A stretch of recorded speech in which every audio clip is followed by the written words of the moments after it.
செயல்பாட்டின் மூலம் வெற்றி பெறுங்கள், விவாதத்தின் மூலம் வெற்றி பெறாதீர்கள் என்பதுதான் இந்த விதி சொல்லக்கூடிய பாடம். விவாதங்கள் பல இடங்களில் தோல்வியை தழுவுகின்றன. செயல்பாடுகள் மட்டுமே நிரந்தரமான வெற்றியை தருகின்றன. இது வாழ்க்கையில் கற்றுக்கொள்ள வேண்டிய பாடம் மட்டுமல்ல, நம்முடைய செயல்பாட்டிலும் நம்முடைய ஒவ்வொரு நடவடிக்கைகளிலும் இதுதான் பாடம். இதற்கு ஒரு உதாரணத்தை பார்க்கலாம். இங்கிலாந்துல சர் கிறிஸ்டோபர் ரென் அப்படிங்கிற ஒரு கட்டட கலைஞர் இருந்தார். கிறிஸ்டோபர் ரென் தன்னுடைய வரைபடங்கள் மீது குறை சொல்பவர்களை, திருத்தம் சொல்பவர்களை எப்போதும் எதுவுமே சொன்னது கிடையாது. விவாதிப்பதன் மூலமாக நாம் வெற்றி பெற முடியாது அப்படிங்கிறது அவருக்கு தெரிஞ்சிருந்தது. 1688 இங்கிலாந்தினுடைய வெஸ்ட்மின்ஸ்டர் நகரத்தினுடைய நகர்மன்ற கட்டடத்தை கட்டுமான பணி செய்வதற்காக வரைபடம் வரைகிறார் கிறிஸ்டோபர் ரென்.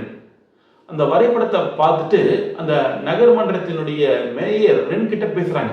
நீங்க வரைஞ்சிருக்கிற வரைபடத்துல 2வது மாடி திடீர்னு விழுந்து நான் உட்கார்ந்துருக்கக்கூடிய முதல் மாடியினுடைய அறையும் இடிஞ்சு போகிற மாதிரி எனக்கு ஒரு எண்ணம் தோணுது. அந்த எண்ணம் எனக்கு அச்சத்தை ஏற்படுத்துது. அதனால நீங்க 2 கல் தூண்களை நீங்க இடையில வச்சீங்கன்னா அந்த பிரச்சனை இருக்காது.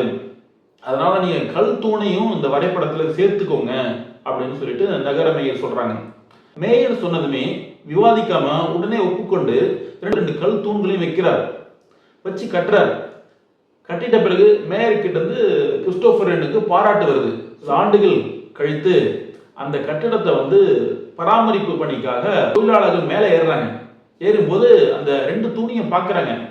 அந்த 2 தூணும் கட்டிடத்தினுடைய உச்சியில எந்த விதமான இணைப்பும் இல்லாம தனியா நிக்குது. இது உங்களுக்கு புரியுதா? அந்த நேரத்துல மேயர் சொன்னாங்க இந்த தூண் வேணும்னு சொல்லிட்டு. ஆனா அந்த தூண்னால எந்த பயனும் இல்லைன்னு சொல்லிட்டு கிறிஸ்டோபருக்கு தெரியும்.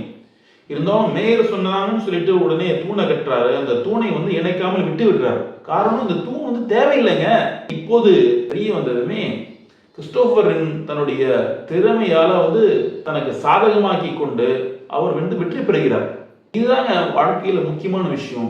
விவாதம் செய்வதன் மூலமாக சிறிய வெற்றி வேண்டுமானாலும் அந்த நேரத்தில் நமக்கு கிடைக்கலாம். ஆனா நிரந்தரமான வெற்றி என்பது நம்முடைய செயல்பாட்டின் மூலமாக தான் கிடைக்கப்பெறும்.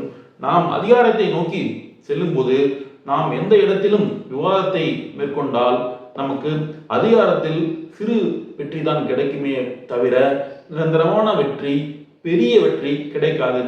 தொடர்ந்து முன்னேறுவதன் மூலம் அதிகாரத்தை நேரடியாக நம்முடைய கைகளில் தவழ வைக்க முடியும்.